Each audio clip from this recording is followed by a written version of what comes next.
So, ayan mga lods, sumagitsit na siya. So, ano na yan, time na yan na magsit ka ng oras. 1 hour natin siya dyan. Papahinaan natin yung kanyang apoy.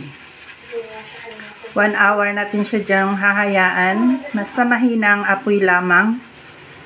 Yan.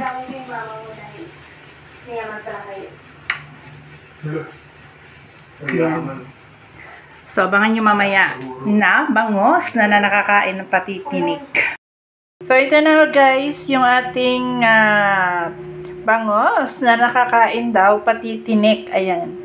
Umabot pala siya ng mahigit 1 hour and 45 minutes. So, try natin kung totoo nga ba na nakakain ang tinik. Ayan. Tingnan natin. So, ayan na guys, ang ating niloto na bangos na nakakain pati tinik. So, sobrang sarap talaga niya. Try nyo rin mga lods.